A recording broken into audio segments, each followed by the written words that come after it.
প্রচারণা শেষে 12:22 তারা মতিঝিলের উদ্দেশ্যে রওনা হয়। মতিঝিলে জামিরা দারুল মসজিদে পৌঁছানোর আগ পর্যন্ত হাদির অটোরিকশাটি ফলো করতে থাকে শুটাররা। 12:50 মসজিদের সামনে পৌঁছায় হাদিকে বহনকারী রিক্সা। সেখানে নামাজ শেষ করে 2:16 রওনা করে হাদি। পেছন পেছন ছুটতে থাকে শুটাররাও।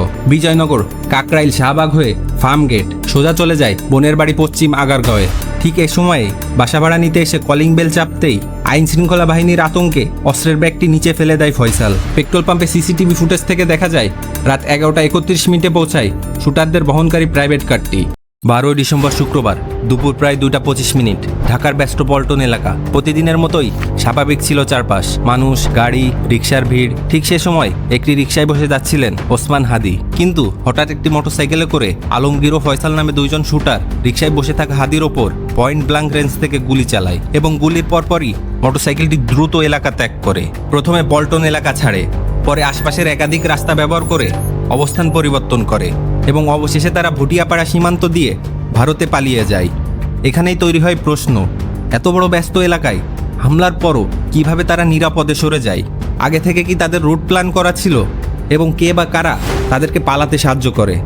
আসুন আজকের ভিডিওতে আমরা ফয়সাল ও আলমগীরের পালানোর সম্পূর্ণ প্ল্যানিং সম্পর্কে জানব। তাই ভিডিওটি সম্পূর্ণ দেখুন।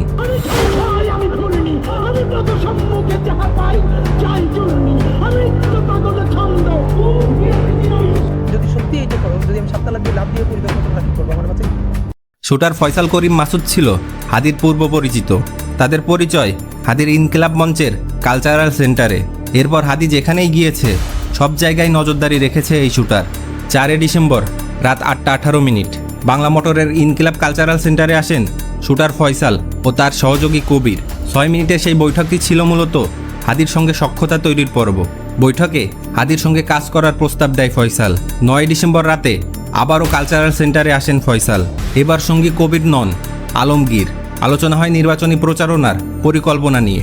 এরপরই হাদির টিমে ঢুকে পড়ে ফয়সাল।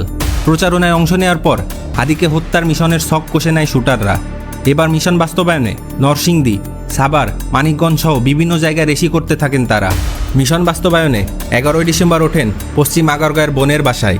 হামলার দিন ভোরে উবারে করে যান হেমায়তপুরের একটি রিসর্টে। সেখানে দেখা করে তার প্রেমিকার সঙ্গে। এখানেই সর্বপ্রথম ফয়সাল তার প্রেমিকার কাছে শেয়ার করে যে সে আজ হাদিকে গুলি করবে। সকাল 8:54 প্রেমিকা সহ রিসর্ট থেকে বেরিয়ে আসে ফয়সাল। বাইরে গাড়ি নিয়ে অপেক্ষা করছিল আলমগীর। উবারে সেই গাড়িটি ফয়সালকে বোনের বাসায় নামিয়ে তার প্রেমিকাকে নিয়ে যায় বাড্ডায়। সকাল 11:10 আগারগাঁওয়ের বাসা থেকে বেরিয়ে ফয়সাল ও আলমগীর চলে যায় সেগুনবাগিচায় হাদির একটি প্রচারণায়।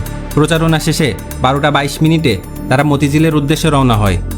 মতিঝিলে জামিরা দারুল মসজিদে পৌঁছানোর আগ পর্যন্ত হাদির অটোরিকশাটি ফলো করতে থাকে শুটাররা।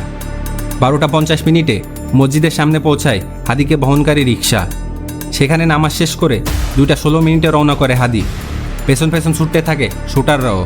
অনেক সময় ধরে ফাঁকা জায়গা খোঁজার পর দুপুর 2:24 খুব কাছ থেকে দুটি গুলি করে ফয়সাল। সারা দেশে যখন আলোড়ন চলছে, শুটাররা তখন ব্যস্ত পালাতে। বিজয়নগর, কাকরাইল, শাহবাগ হয়ে ফার্ম গেট সোজা চলে যায় বোনের বাড়ি পশ্চিম আগারগাঁওয়ে। বিকাল 3টায় সেখানে পৌঁছায় এবং শুরু হয় নাটকীয়তা। ঠিক এ সময়ে বাসা ভাড়া নিতে এসে কলিং বেল চাপতেই আইন শৃঙ্খলা বাহিনীর আতঙ্কে অস্ত্রের ব্যাগটি নিচে ফেলে দেয় ফয়সাল। পাশের বাসার ছাদে ফেলে দেয় ফোনটিও। বিকাল 3:19 বাইক চালক আলমগীরকে নিয়ে মোটরসাইকেলের আসল নম্বর প্লেট সহ বাসার পার্কিংয়ে আসেন ফয়সালের বাবা। নকল নম্বর প্লেটটি বদল করে লাগানো হয় আসলটি। এরপর আলমগীর সহ বাইকটি পাশের বাসার একটি গ্যারেজে রেখে চলে আসে। বাবা সরায় মোটর বাইক আর মাকে নিয়ে কিছুক্ষণ পর নিচে নেমে আসে ফয়সাল। এরপর শুরু হয় নিচে ফেলে দেওয়া ব্যাগের খোঁজ। মই দিয়ে ভাগ্নেকে 2 বিল্ডিংয়ের ফাঁকে নামিয়ে আনা হয় ব্যাগ। পাশের বাসার ছাদে ফেলে দেওয়া ফোনটি খুঁজতে এবার নিজে যেতে চাইলেও পরে ভাগ্নেকে পাঠায়। বাইকের নম্বর প্লেট লাগিয়ে এবার ছেলের পালানোর জন্য সিএনজি অটোরিকশা ভাড়া করে ফয়সালের বাবা।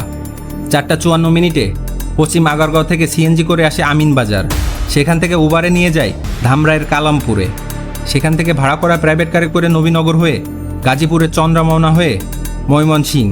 সেখান থেকে হালুরঘাট রাজাবাজার পেট্রোল পাম্পে সিসিটিভি ফুটেজ থেকে দেখা যায় রাত 11:31 পৌঁছায় শুটারদের বহনকারী প্রাইভেট কারটি এবং সেখানেই মানব পাচারকারী ফ্লিপ একটি বাইকে এসে তাদেরকে রিসিভ করে। বাইকে তেল ভরা শেষে ফয়সাল ও আলমগীরকে নিয়ে সোজা চলে যায় সীমান্তে। পরবর্তীতে ফিলিপকে পুলিশ গ্রেপ্তার করলে ঘটনাটির বিস্তারিত জানতে পারে। ফিলিপ জানায় ফয়সাল ও আলমগীর ভুটিয়াপাড়া সীমান্ত দিয়ে ভারতে পালিয়ে গিয়েছে। বন্ধুরা, ওসমান হাদির ওপর হামলা, ফয়সাল আলমগীরের পালিয়ে যাওয়া সবকিছুই একটি জিনিসের ওপর পয়েন্ট করছে, আমাদের বর্তমান সরকারের আইনি ব্যবস্থা কতটা দুর্বল ও ব্যর্থ। এই ঘটনা সম্পর্কে আপনার মতামতটি কমেন্ট করে জানান। ভিডিওটি ভালো লাগলে চ্যানেলটিকে সাবস্ক্রাইব করুন।